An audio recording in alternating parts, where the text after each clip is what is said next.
Hi, നമസ്കാരം. പ്രിയപ്പെട്ട പ്രേക്ഷകർക്ക് ഒരിക്കൽ കൂടി നമസ്കാരം.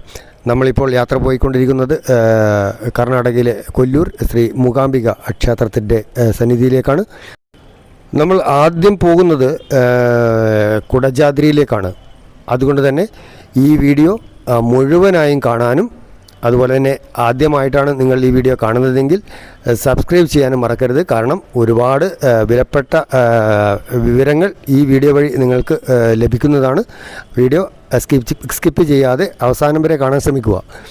അപ്പോൾ കുടജാദ്രിയിലേക്ക് എങ്ങനെ പോകാം, ആർക്കൊക്കെ പോകാം, എപ്പോഴും പോകാം, എന്തുകൊണ്ട് പോകാൻ പാടില്ലാത്തവരാരൊക്കെ, ഈ വിവരങ്ങളൊക്കെ വിശദമായി ഇതിനകത്ത് വീഡിയോയിൽ നമ്മൾ ഫിസിക്കലായിട്ട് അവിടെ പോയിട്ട് കണ്ടിട്ട് നിങ്ങൾക്ക് തരുന്ന വിവരങ്ങളാണ്. അപ്പോൾ അതിനനുസരിച്ച് നിങ്ങൾക്ക് ഈ വീഡിയോ കണ്ടാൽ വിവരങ്ങൾ ലഭിക്കുന്നതാണ്. അതുകൊണ്ട് തന്നെ മുഴുവനായും ഈ വീഡിയോ കാണാൻ ശ്രമിക്കുക. രാവിലെ നമ്മൾ പുറപ്പെട്ട് ഉടുപ്പി വഴി നേരെ മൂകാംബികയിലേക്ക് എത്തി. ഇവിടെ റൂമിൽ നമ്മൾ ഒന്ന് ഫ്രഷൊക്കെ ആയതിനു ശേഷം ഉടനെ നമ്മൾ കുടജാദ്രി മലയിലേക്ക് പോകാനുള്ള തയ്യാറെടുപ്പാണ്. ക്ഷേത്ര ദർശനം കുടജാദ്രി മലയിൽ നിന്ന് പോയി വന്നതിന് ശേഷമാകാമെന്ന് വെച്ചു. കാരണം 2:45 മണി വരെയേ അവിടേക്കുള്ള ജീപ്പ് ലഭ്യമായുള്ളൂ. അത് കഴിഞ്ഞാൽ പിന്നെ ലീപ്പ് ലഭിക്കില്ല. ഇപ്പോൾ തന്നെ നമുക്ക് സമയം ഒരുപാട് ലേറ്റായി. ഉച്ച സമയത്താണ് നമ്മളിപ്പോൾ ഇവിടെ എത്തിയിരിക്കുന്നത്. അപ്പോൾ ജീപ്പുകാരുമായി സംസാരിച്ചു. കുറേ ജീപ്പൊക്കെ പോയി. അപ്പോൾ ഗ്രൂപ്പായിട്ട് വന്നവരൊക്കെ പോയി. 8 പേരാണ് ഒരു ജീപ്പിൽ അവർ കയറ്റാറ്. അപ്പോൾ നമുക്ക് അവസാനം ഒരു ജീപ്പ് കിട്ടി. നമ്മളിവിടുന്ന് ഇപ്പോൾ യാത്ര തുടരുകയാണ്. അപ്പോൾ അതിൻ്റെ വിശേഷങ്ങളെന്ന് പറഞ്ഞാൽ ഏകദേശം നമ്മുടെ ക്ഷേത്രത്തിൽ നിന്നും, മൂകാംബിക ക്ഷേത്രത്തിൽ നിന്നും ഏകദേശം 45 കിലോമീറ്റർ ദൂരെയാണ് ഈ കുടജാദ്രി ഹിൽസ് എന്ന് പറഞ്ഞാൽ ശങ്കരാചാര്യരുടെ തപസ്സിരുന്ന ജ്ഞാനാദ്യം ലഭിച്ച ശങ്കരപീഠം, ജ്ഞാനപീഠം എന്നൊക്കെ പറയുന്ന സ്ഥലം സ്ഥിതി ചെയ്യുന്നത്. അപ്പോൾ ഈ 45 കിലോമീറ്ററിൽ 8 കിലോമീറ്റർ പക്ക ഓഫ് റോഡാണ്. ഓഫ് റോഡ് എന്ന് പറഞ്ഞാൽ നിങ്ങൾ ഒരിക്കലും സ്വപ്നത്തിൽ പോലും കാണാനോ അല്ലെങ്കിൽ വിശ്വസിക്കാത്തതോ ആയ അതികഠിനമായ ഓഫ് റോഡാണ്. ജീപ്പൊക്കെ തലകുത്തി മറിഞ്ഞൊക്കെ പോകുന്നൊക്കെ പറയില്ലേ, അതുപോലെയാണ്. 4 വീലറാണ് പോകുന്നത്. നമുക്ക് അവിടെ ഒരു ഫോറസ്റ്റ് ചെക്ക് പോസ്റ്റ് ഉണ്ട്. അപ്പോൾ ചില നിയമവശങ്ങളൊക്കെ ഉണ്ട്. അപ്പോൾ അതൊക്കെ നമുക്ക് വിശദമായിട്ട് പറഞ്ഞു തരാം. പുതിയതായിട്ട് വരുന്നവർക്ക് ഉപകാരമായിരിക്കും. അപ്പോൾ മൂകാംബിക ക്ഷേത്രത്തിൻ്റെ വലതുവശത്തായിട്ട് ജീപ്പ് സ്റ്റാൻഡുണ്ട്. അപ്പോൾ അവിടെ ജീപ്പ് നിരനിരയായി ഇട്ടിരിക്കുന്നത് കാണാം. അപ്പോൾ റേറ്റ് എന്ന് പറഞ്ഞാൽ ഒരാൾക്ക് 400 രൂപയാണ് ചാർജ്. പ്ലസ് അതിൻ്റെ കൂടെ 70 രൂപ ഫോറസ്റ്റിൽ നമ്മൾ അടയ്ക്കേണ്ടത് അവരുടെ ഫീസാണ്. അപ്പോൾ ഒരാൾക്ക് 470 രൂപ.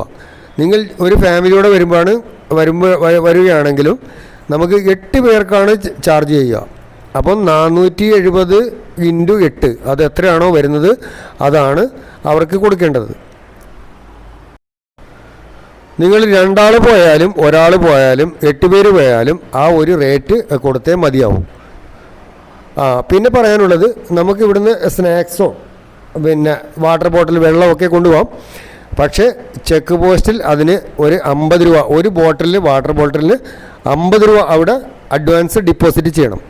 തിരിച്ചു വരുമ്പോൾ അതേ ബോട്ടിൽ നമുക്ക് ഒരു ബോട്ടിൽ തിരിച്ചു കൊണ്ടുവന്ന് അവരെ കാണിക്കുകയാണെങ്കിൽ 50 രൂപ തിരിച്ചു വരും. 2 ബോട്ടിൽ കൊണ്ടുപോവുകയാണെങ്കിൽ 100 രൂപ അവിടെ കൊടുക്കണം. ബോട്ടിൽ തിരിച്ചു കൊണ്ടുവന്നാൽ നമുക്ക് ആ 100 രൂപ തിരിച്ചു വരും. കൊണ്ടുവന്നില്ലെങ്കിൽ നമുക്ക് ആ പൈസ തിരിച്ചു ലഭിക്കില്ല. അതൊരു നല്ല കാര്യമായിട്ടാണ് എനിക്ക് തോന്നിയത്. കാരണം നമ്മൾ വാട്ടർ ബോട്ട് കൊണ്ടുപോയിട്ട് അവിടെ ഇവിടെയും കാട്ടിൽ വലിച്ചെറിയുന്നത് മൃഗങ്ങൾക്കും മറ്റും വലിയ ദോഷം ചെയ്യുന്നതാണ്. അതുകൊണ്ട് അത് ഉത്തരവാദിത്തോടെ തിരിച്ചു കൊണ്ടുവന്നാൽ മാത്രമേ കൊടുത്ത അഡ്വാൻസ് തിരിച്ച് തരികയുള്ളൂ അവർ. അതുപോലെ തന്നെ ക്യാമറ കൊണ്ടുപോകണമെങ്കിൽ അതിന് ഫീസുണ്ട് കേട്ടോ. ക്യാമറയ്ക്ക് ചാർജ് ചെയ്യും, മൊബൈൽ ഫോണിന് ചാർജ് ഇല്ല. വീഡിയോ എടുക്കുന്നതിനോ ഒന്നും ഒരു പ്രശ്നമില്ല. പക്ഷേ മൊബൈൽ ക്യാമറയ്ക്ക് പ്രശ്നമില്ല. വളരെ ശ്രദ്ധിക്കേണ്ട മറ്റൊരു കാര്യം, ക്യാമറ ഇവിടെ കാണിക്കാതെ പോവുകയാണെങ്കിൽ തിരിച്ചു വരുമ്പോൾ പിടിക്കപ്പെട്ടാൽ 1000 രൂപയാണ് ഫൈൻ കേട്ടോ. അതും ശ്രദ്ധിക്കണം. അടുത്തത് ഓഫ് റോഡിനെ പറ്റിയാണ് പറയാനുള്ളത്. ശാരീരികമായി നമുക്ക് കയറാൻ പറ്റും, ആരോഗ്യം അനുവദിക്കും എങ്കിൽ മാത്രമേ ഈ ഓഫ് റോഡ് വഴിക്ക് പോകാൻ പാടുള്ളൂ കേട്ടോ. എന്ന് പറഞ്ഞാൽ വളരെ ചെറിയ കുട്ടികൾ, ഗർഭിണികൾ ഒരു കാരണവശാലും ഈ യാത്രക്ക് മുതിരുന്നത് നല്ലതായിരിക്കില്ല. കാരണം വളരെ ഓഫ് റോഡ് എന്ന് പറഞ്ഞാൽ നമ്മൾക്ക് ഒരുപാട് നമ്മൾ കേട്ടിട്ടും കണ്ടിട്ടുണ്ടാവും. പക്ഷേ ഇത് വളരെ അപകടം പിടിച്ചാണ്. നടന്നു പോകുന്ന വഴി, ജീപ്പ് പോയതിന് ശേഷം നടന്നു പോകുന്ന വഴിയും വളരെ ദുർഘടമാണ് കേട്ടോ. ജീപ്പ് പോയി എത്തിച്ചേരുന്നത് ആ സ്ഥലത്ത് കുടിവെള്ളം ലഭ്യമാണ്. നല്ല ഉറവ വെള്ളം, തണുത്ത വെള്ളം, അതുപോലെ സംഭാരം ഒക്കെ അവിടെ ലഭ്യമാണ് കേട്ടോ. ഒരു ഗ്ലാസ് സംഭാരത്തിന് 20 രൂപയാണ് ചാർജ് ചെയ്യുന്നത്. കുടിവെള്ളം അവിടെ ഫ്രീ ആയിട്ട് ലഭ്യമാണ്.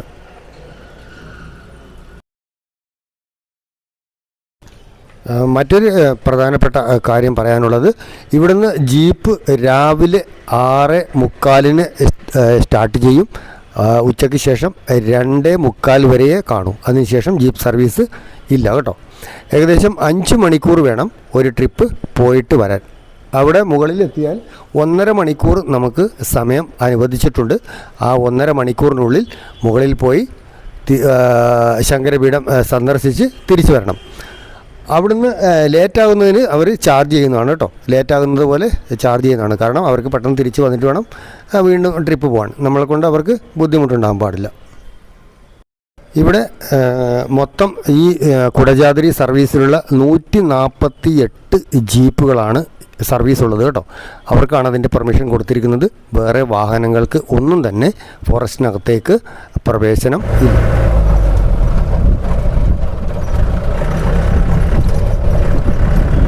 നിങ്ങൾ ഈ വീഡിയോ ശ്രദ്ധിക്കൂ. 1 അടി അകലം പോലും ഇല്ലാതെ ചെങ്കുത്തായ വലിയ കൊക്ക, കിലോമീറ്റർ താഴേക്ക് നീണ്ടു കിടക്കുന്ന ആഴത്തിലുള്ള കൊക്കയുടെ സൈഡ് വഴിയാണ് ഈ ജീപ്പ് പോകുന്നത്. അതുകൊണ്ട് മഴക്കാലത്ത് പോകുന്നതും അത്ര സേഫ്റ്റി അല്ല.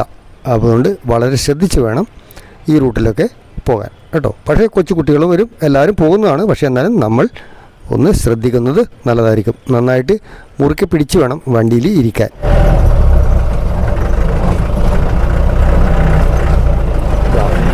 ഇതൊക്കെ നേരത്തെ വന്നവരാണ് കേട്ടോ. ഈ 1.5 മണിക്കൂർ സമയമാണ് നമുക്കിവിടെ ഉള്ളത്. പെട്ടെന്ന് പോയിട്ട് വരണം.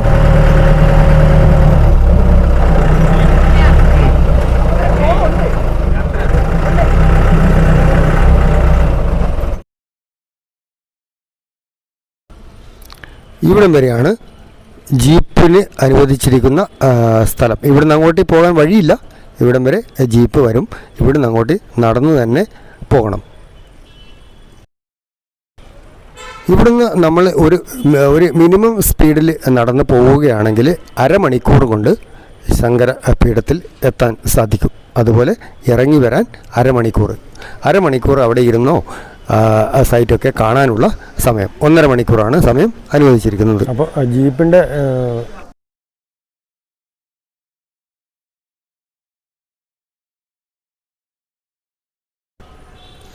ഇതാണ് നടന്നു പോകാനുള്ള വഴി. ആൾക്കാർ കണ്ടിട്ട് ഇറങ്ങി വരുന്നതാണ് കേട്ടോ. കുറേ ആൾക്കാർ കയറി പോകുന്നുണ്ട്. ഇതാണ് പോകുന്ന വഴി. മണിക്ക് അവിടെ എത്തും നോക്കാം.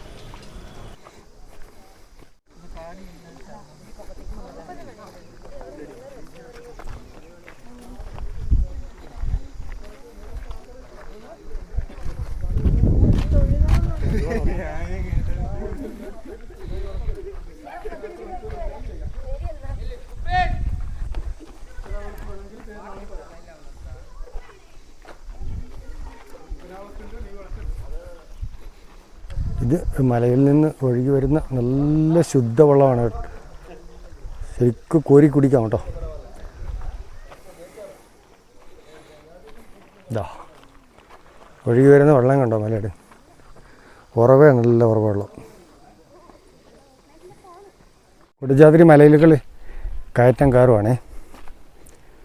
ജ്ഞാനപീഠം വരെ ആൾക്കാരൊക്കെ ഇറങ്ങി വരുന്നുണ്ട്. നമ്മൾ അങ്ങോട്ട് കയറുവാണ്.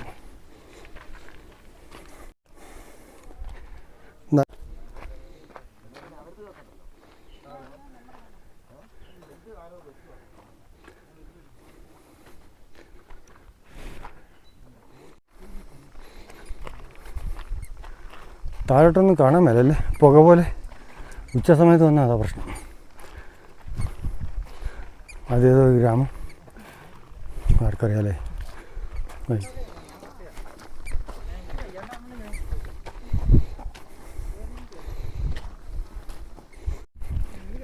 ഇവിടുന്ന് പോയാൽ പെട്ടെന്ന് താഴെത്താം, എളുപ്പം നടക്കാതെ. പോന്നോ? അയ്യോ,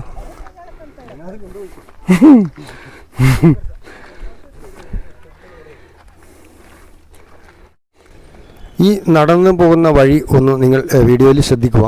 കണ്ടോ, അവിടുന്ന് ഒരു സ്റ്റെപ്പ് കൂടി എടുത്തു വെച്ചാൽ താഴേക്കാണ് പോവുക. പിന്നെ അവിടെ പൊടി പോലുമില്ല, കണ്ടുപിടിക്കാൻ എന്ന് പറഞ്ഞ പോലെ ആകും.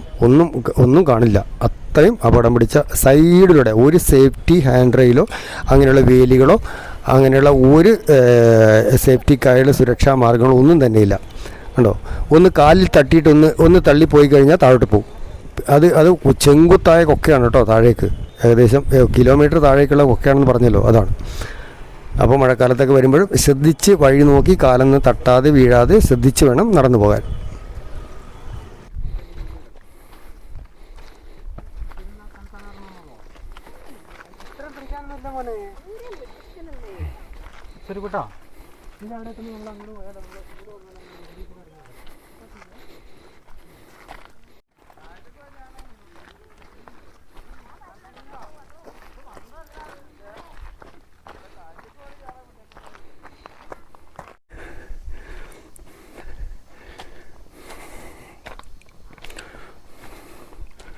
കാട്ടുവഴി അയ്യോ കഥച്ചിട്ട് പറയാൻ പറ്റുന്നില്ല. കാട്ടുവഴികളിലൂടെയെന്ന് പറയണ്ടേ, കുഴകുഴാന്നായി പോകുന്നല്ലോ.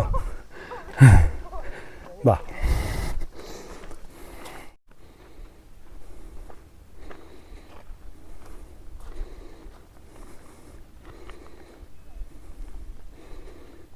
എന്തൊരു കൊക്കയാണെന്നറിയോ, പൊടി പോയിട്ട് ഭസ്മം പോലെ പറന്നു പോകും ആൾക്കാർ വീണ് കഴിഞ്ഞാൽ.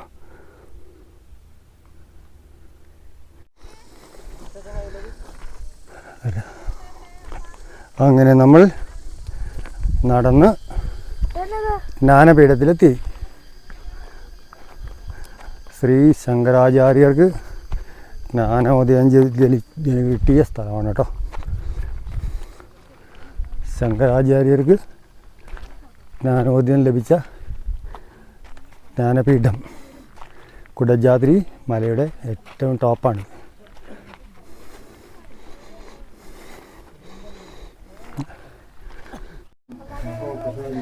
ഇങ്ങോട്ട് വാ, കുറച്ച് അടുത്തോട്ട് വാ. ഞാൻ തപസ്സിരിക്കാൻ പോകണ്ട, വല്ല ബോധോദയം ഒറ്റ വരുമോ നോക്കട്ടെ.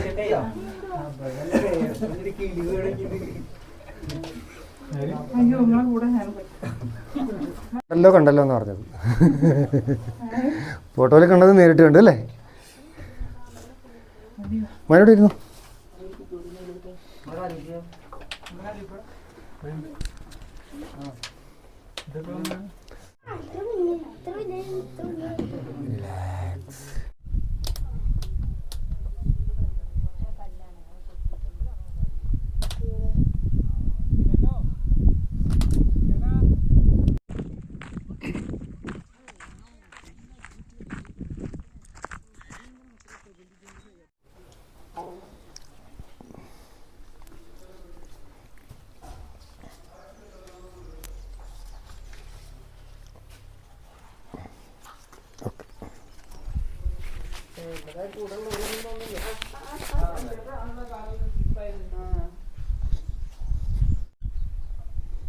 കുടജാദ്രിയിൽ പൂത്തതാണ്, എന്താണെന്തോ.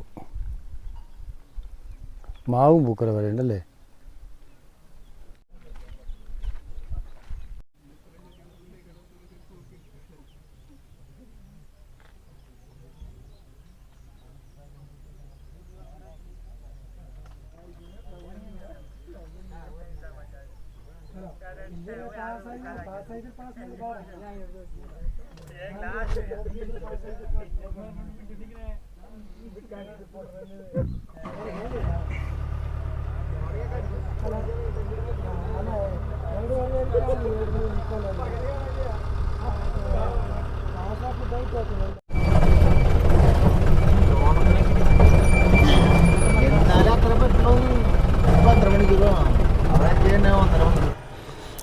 ഇദ്ദേഹമാണ് നമ്മുടെ വണ്ടിയുടെ ഡ്രൈവർ. അതിവിദഗ്ധമായാണ് ഡ്രൈവ് ചെയ്യുന്നത് കേട്ടോ. സാധാരണ നമുക്കൊന്നും കാർ ഓടിക്കുന്ന പോലെയൊന്നും ഈ 4 വീലർ ഓടിക്കാൻ പറ്റത്തില്ല. അപ്പോൾ അത് പ്രത്യേകിച്ച് ഓഫ് റോഡ് ഡ്രൈവിങ് നല്ല പ്രാക്ടീസ് ഉണ്ടെങ്കിലേ പറ്റൂ. പ്രത്യേകിച്ച് ഈ മലമുകളിൽ ഓടിക്കണമെങ്കിൽ നമുക്ക് നല്ലൊരു പ്രാക്ടീസുള്ള ഡ്രൈവറാണ്. ഇവരൊക്കെ എത്രയോ വർഷങ്ങളായിട്ട് ഇവിടെ ഈ ജീപ്പുമായിട്ട് ബന്ധപ്പെട്ടാണ് ഇവരുടെ ജീവിതം. അതുകൊണ്ട് പേടിക്കാനൊന്നുമില്ല. അവർ വളരെ സുരക്ഷിതമായിട്ട് നമ്മളിവിടെ തിരിച്ചു കൊണ്ടുവന്ന് ഇറക്കി കാശൊക്കെ കൊടുത്ത് നന്ദി പറഞ്ഞു. അപ്പോൾ നമ്മളിനി അടുത്ത വീഡിയോയിലേക്ക് നമുക്ക് കാണാം. സബ്സ്ക്രൈബ് ചെയ്യാൻ മറക്കരുത്. സപ്പോർട്ട് വളരെ പ്രധാനമാണ്. നന്ദി, നമസ്കാരം.